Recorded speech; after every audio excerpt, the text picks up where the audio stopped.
John, our buddy in the country of Ireland, on the Mark Levin app. How are you, John? Hey, Mark, how you keeping? All right, my brother. Thank you. That's good. Listen, thanks again for taking my call. Listen, I just wanted to just make a couple of quick points, and they're interlinked. It's regarding the gay marriage and Conservatives.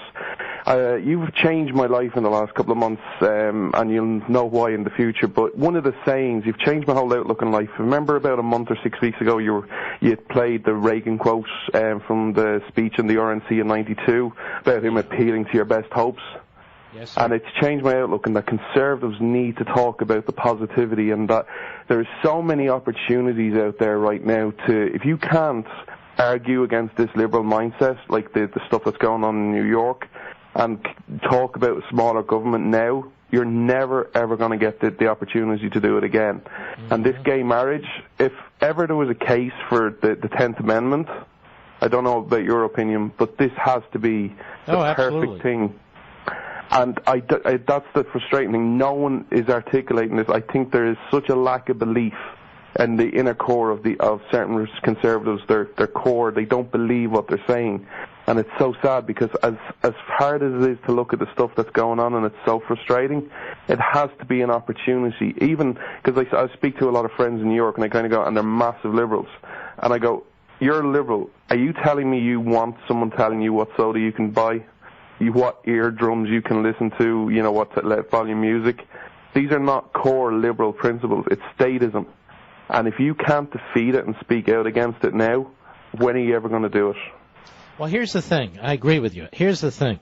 The more you learn about conservatism, which is basically the promotion of our founding principles, the more you learn about this, the more you realize that the Republican Party as an institution is not representing those principles. They're not advancing them. They're not promoting them. They're not articulating them.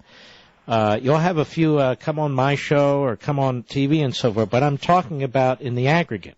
And they don't fight for them. They're cowardly. They're defensive.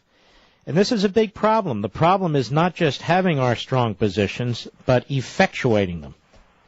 Absolutely. And but the thing is, like you used to always say, we need a Reagan so badly.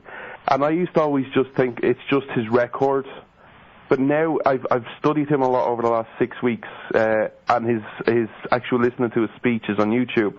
And it wasn't just his policies and his principle. It was the communication of it, that there was he was actually selling real hope that even Obama couldn't sell, that you can do anything. And that message, that if a Conservative got up and was a leader and had that positivity and had that inner belief, that he had the belief in the message that he was saying, you could argue against so much of this stuff, because I can tell you, yes, they're liberals, but there has to be liberals. I get it, but here's the thing. Here's the thing. You got to believe in the message in order to state the message. And we don't have as many people as we need to have in leadership positions to do it. I'll give you an example. And when I played some of this, I also talked about his first inaugural address. And I played part of that. And in his first inaugural address, Reagan repeatedly talked about the people, the people. See, where Obama tries to get on the side of the people, Reagan got on the side of the people. Reagan made it clear, I represent the people. They represent the government. I represent their best hopes. They are vanquishing their best hopes. You've got to express and advance who we are and expose who they are. Can you imagine Boehner or Cantor or any of these guys actually doing that, John? No. And the funny thing is, they need to go. And the funny thing is, I don't know whether you'd agree with this, is the thing I've said to a few people, and I've got mixed reactions to it. Alexis de Tocqueville wrote about the tyranny of the majority. I think right now we're going through a phase of the tyranny of the minority. And what I mean by that is the Supreme Court. I think we're going through both. I think the election, where you saw majoritarianism there, I think the court, and the way I would put it is, we are rejecting republicanism, small r, not the Republican Party. I'm talking about republicanism. We are destroying the representative part of the republic. We are institutionalizing the soft tyranny of the left, whether it's in the unelected courts or the unelected bureaucracy. We have a political party in the Democrats doing something that would have been unheard of by the framers. When they win elections, they advance their cause. And what do they do when they're in the Senate and the House? They pass stuff like Obamacare, John. Why do they do that? because they want to institutionalize an iron-fisted, centralized, top-down government.